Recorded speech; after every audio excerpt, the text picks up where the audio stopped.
justifies my existence. Kung sa may nahimo sa ako ang pagkatao, kung sa may nahimo tao sa ako kung sa may ako ang rason ng nakulis kalibutan, kung sa may rason ng naginhawa ko, kumbaga, sa ako ang lingwahe. Ugang kubag ani nga murag general pangutanan sa kinabuhi kay matubag sa akong ebanghelyo karon. Kung sa'y purpose-driven life ninyo, what on earth am I here for? Mo kini ang gisulti ni Jesus sa atong ebanghelyo nga kung siya kamo ang asin, kamo ang kahayag sa katawhan. You are the salt of the earth and you are the light of the world. Siguro hindi naman natin matago nga kung unsa ka importante ang kahayag sa atong mga adlaw. Kung magstorya po ka salt or asin, mabantayan man siguro nato nga kung wala tayo asin, murag way gabi ang ato ang mga pagkaon na konsultan. Ganing asin usab gamit ko siya as a means of preservation, for purification, and so on and so forth. Pero mas mabatunan nato ang importansya sa asin o sa salt kung ato ang studyhan ng history, ancient history, how many years ago. Kundi sa even siguro before the time of Jesus, ang asin na ay usa kay gayon nga ang asin mas importante pa kaysa sa bulawan. Salt is more important than gold. Mas mahal ang asin kaysa sa gold. Even to the point na ang asin, himuong money, himuong siya in terms of barter or exchange. Mubito lang sa, kung sa English sa sweldo, Salary. Salary comes from the Latin word, salarium, sal which means salt. Sa unang ang sweldo sa mga ancient Roman soldiers kay in terms of salt. Munang salary, kwarta, money, salary, from the Latin word salarium, root word sal which means salt.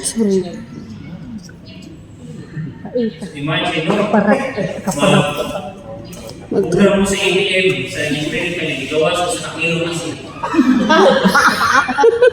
Magkira mo ana. So, for now, dili. Mo. Pero, dapat mo sa unang panahon, magmaya mo, magpista mo sa iyong barangay. Because salt is very important. Aside from that, naka-learn the history. Kung sa may resemblance sa akin na nanong man ang iyong identity isip sa Katoliko Christian, kung mababantay mo, salt gives taste to food. So therefore, our life must be full of taste. Di ba, kaya mo expression nga, kung saan man yung bisulog mo, wala kang ka-taste.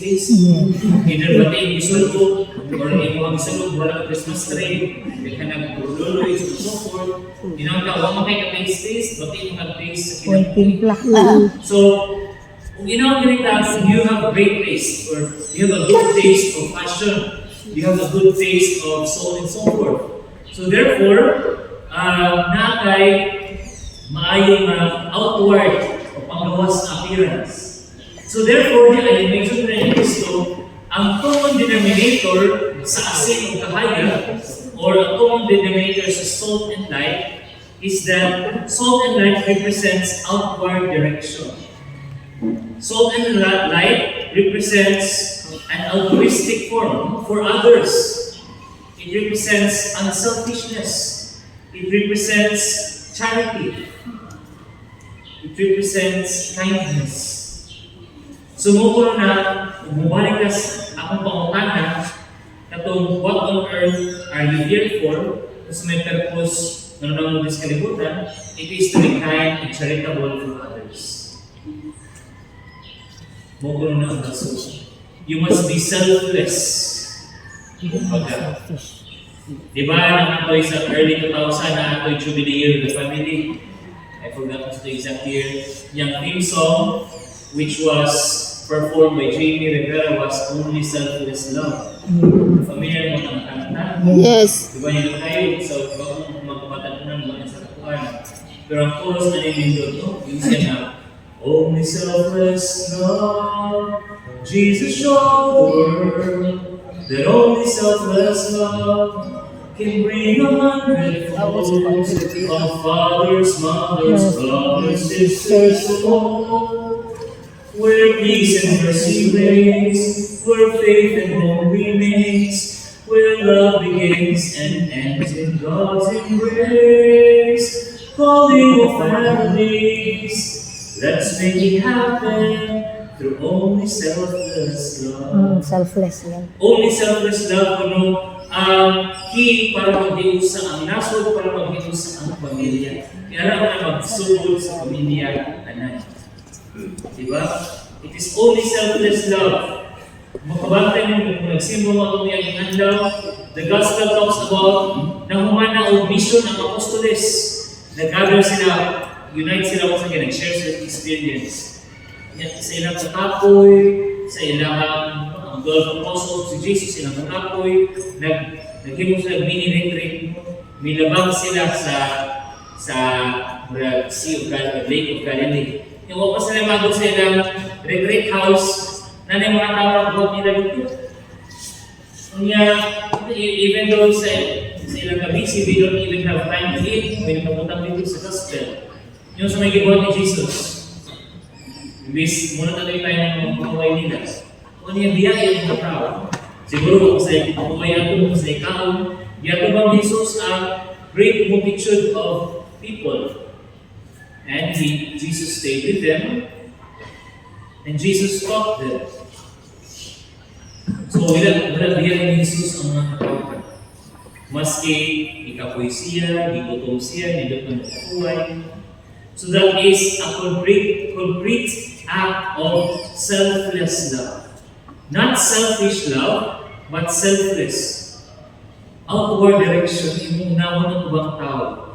Nga siya, for me, even though it is an ideology, pero na-concretize na siya natin takot ng pare. Times na kapoy ka-whole day, sa pagmisa, usuli, gamit kayo yung meeting sa recollection, retreat, kung na kayo energy, matog na ka, may manawag niyo, 11 sa gabi, Father, paano yung technique, kaya matyo na kung mama. Yung sawang namin, na yung kubiyaan yun. So sa kakapoy sinulawas, ubang juga, yung ato masuspiro. Lain ito paminaw, na naka-schedule ng mass. Lain ang biyaan mo, pipila ka tao sa kapilyaw sa sipahan. Siyempre, ito bawang sa ninyo.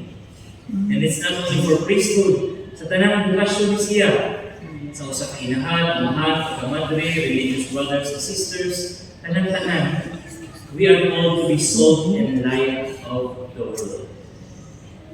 Na maski na kay personal dreams, na kay personal comfort zone, na ganahan, but the world tells you to go out. Ang kalimutan tells you to share, even to the point of that 1% of strength na yung binaladala. Makabantay din ako sa gospel, di ba? Importantes ko ng pagbasa. Kung di kaya niyo pagdaw-daw, kaya niyo yung gutom, matagal niyo kabus, usidap ang inyong kahayag. Ang kahayag, life, it's outward direction. Nagna sa dayo ng bukid, kanang kaspikas bukid, makita niya mo yung gamay ng kahayag. Because life is outward direction. It's for others. Kung ang asin, sa iyang kaparat, imong ibutaw sa tubig, mawa na siya, pero ang inyong essence, mapangan sa tubig. It's still outward direction.